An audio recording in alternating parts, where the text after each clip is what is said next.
Assalamualaikum warahmatullahi wabarakatuh dan selamat sejahtera. Video ni merupakan video ketiga untuk tajuk wang penyelesaian masalah. Jadi boleh rujuk pada buku teks matematik tahun 5 muka surat 117. 117. Kita teruskan dengan soalan B. Gaji bulanan abang ialah RM1,820.80. Abang telah membuat pinjaman pendidikan berjumlah RM27,984. Ini pinjaman dia. Dia perlu membayar pinjaman itu secara ansuran selama 8 tahun. Ansuran ni kita bayar sikit-sikit setiap bulan selama 8 tahun. Jadi dekat sini awak dah boleh tahu 1 tahun ada 12 bulan. Jadi kalau 8 tahun, 8 tahun berapa bulan? 1 tahun 12 bulan. Jadi kalau 8 tahun, 8 darab 12 sama dengan 96 bulan. Ini maklumat yang kita boleh terus dapat daripada soalan. Kita tengok soalan yang pertama. Berapakah bayaran ansuran pinjaman abang setiap bulan? Tadi kita dah tahu 96 bulan. Dan kita tahu jumlah pinjaman dia ialah RM27,984. Ini pinjaman dia. Dan dia akan jelaskan pinjaman ini secara ansuran selama 8 tahun. Dan kita juga tahu 8 tahun ialah 96 bulan. Soalan dia tanya setiap bulan tu berapa ringgit yang abang bayar. Jadi kat sini kita dah tahu 96 bulan. Bayaran ni sama banyak je setiap bulan sebab ansuran kan mesti nilai yang sama. Jadi kita terus bahagi dengan 96. Awak akan dapat bayaran yang dibuat oleh abang setiap bulan. Nak bahagi 96 kena ada sifir 96 lah. Saya tak buat sifir 96. Saya terus buat bahagi. Yang mana yang tak tahu nak buat sifir 96 boleh tengok video yang pernah saya sediakan macam mana nak bina sifir. So dekat sini saya tunjuk separuh jalan je. Kita nak bahagi dengan 96, 2 tak boleh. 27 pun tak boleh. So kita ambil 279 nak dibahagi dengan 96.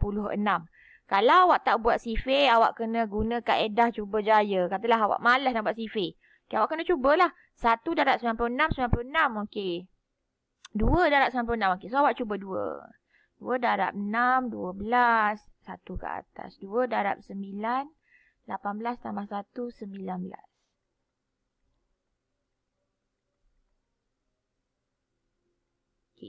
Betul. Saya cuba 2 ni betul dapat. 2. Dan seterusnya awak lengkapkan sendiri. Boleh lengkapkan sendiri. Turunkan 8 jadi 878. Apa nilai dekat sini dan lengkapkan pengiraan ni. So saya tak terangkan sampai habis. Soalan yang kedua. Adakah baki gaji abang setiap bulan melebihi RM1,500 setelah membuat ansuran pinjaman itu? Setelah awak kira soalan pada ni. Soalan ni berkait. Awak kena kira soalan yang pertama dulu sampai dapat jawapan dia berapa ringgit dekat sini. Kena kira dulu. Jawapan ini nanti awak akan guna untuk soalan yang kedua. Sebab dia tanya baki. Bila baki dia melibatkan operasi tolak. Gaji abang sebanyak RM1,820.80. Kita nak tahu baki setelah dia bayar pinjaman pendidikan. So, yang awak dapat dekat sini ni nanti, akan jadi yang nak tolak. Ni, awak nak dapat baki kan? Ni awak kena tolak. Barulah awak dapat baki. Kira yang atas tadi, nak dapat baki, tolak. Awak akan dapat baki dekat sini.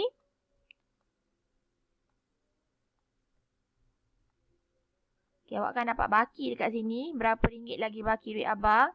Dan adakah baki itu melebihi RM1,500? Adakah baki gaji abang ada lagi RM1,500? So, lengkapkan soalan ni step by step dia. Saya dah tunjukkan separuh jalan untuk kedua-duanya. B1, B2. Okey, seterusnya kita pergi pada soalan C. Soalan C, Puan Wong membeli sebuah kereta seperti yang ditunjukkan secara kredit dengan bayaran ansuran selama 108 bulan. Okey, dia terus bagi tahu 108 bulan. Dia telah membayar RM12,835.77 sebagai wang pendahuluan. Berapakah amount bulanan yang perlu dibayar oleh Puan Wong? Okey, kalau kita tengok dekat sini, dia dah bagi tahu harga kereta dekat sini. RM112,531.77. Okey, semasa dia beli kereta, okey, dia bayar dulu wang pendahuluan sebanyak RM12,835.77. Okey, itu yang dia dah bayar. Sekarang, kita kena tahu berapa lagi yang dia berhutang. Okey, macam mana nak dapatkan berapa lagi baki hutang dia tu? Kita guna operasi tolak. Okey, kenapa tolak? Sebab asalnya memang dah harga kereta RM127,531.77. Okey, dia membayar. Dia dah bayar dulu sikit. Dia dah bayar dulu sikit. Jadi, kita nak tahu berapa lagi baki. Kita guna operasi tolak. So, kita tolak dengan RM12,835.77. Okey, untuk dapatkan jumlah yang dia perlu bayar secara ansuran. Okey, 7 tolak 7, 7 tolak 7, 1 tolak 5 tak boleh pinjam. Jadi 11, 11 tolak 5, 6. 2 tolak 3 tak boleh pinjam. Jadi 12, 12 tolak 3, 9. 4 tolak 8 tak boleh pinjam. Jadi 14. 14 tolak 8, 6. 6 tolak 2, 4. 2 tolak 1, 1. 1. Okey, jadi inilah jumlah yang akan dia bayar secara ansuran. Secara kredit. Secara sikit-sikit setiap bulan. Soalan dia lagi. Berapakah amount bulanan? Dia nak tahu secara bulanan. Berapa yang perlu Puan Wong bayar? Sama juga dengan soalan tadi. Dia nak tahu setiap bulan. Jadi kita dah ada nilai ansurannya. Jadi kita nak tahu setiap bulan dia kena bayar berapa. Kita guna operasi bahagi. So dekat sini nombor yang nak dibahagikan ni agak besar lah. RM114,696 bahagi dengan 108. Sebab dia ada 108 bulan. Okay, jadi kita buatlah macam biasa. Okey, saya akan tunjukkan separuh jalan je. Selebihnya awak kena kira sendiri. Okey, bahagi 108. Simbol RM pastikan awak tulis. Okey, macam biasa saya akan letak ni sebab 1 tak boleh bagi 108. 11 pun tak boleh. Okey, 114. 114 bahagi 108. 1.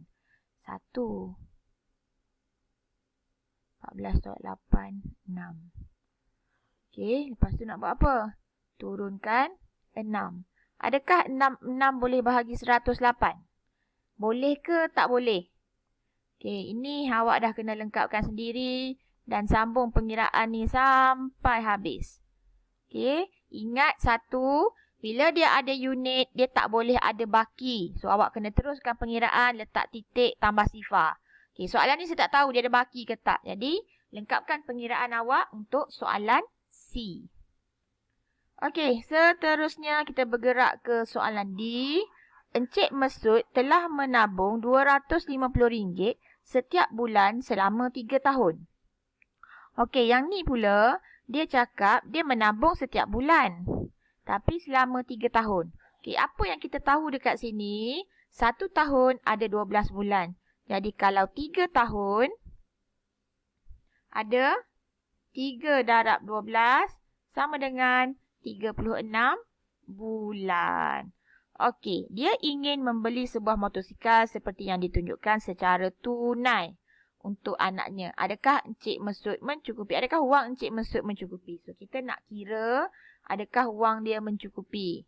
Satu yang kita tahu, dia menyimpan sebanyak RM250 sebulan. Dia menyimpan selama 3 tahun.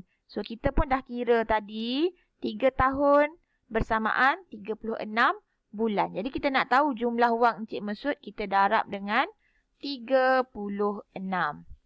Okey, saya tunjukkan darab Okey, darab dulu dengan 6. Sifar 5 darab 6, 30. Sifar 3 ke atas. 2 darab 6, 12. 12 tambah 3, 15.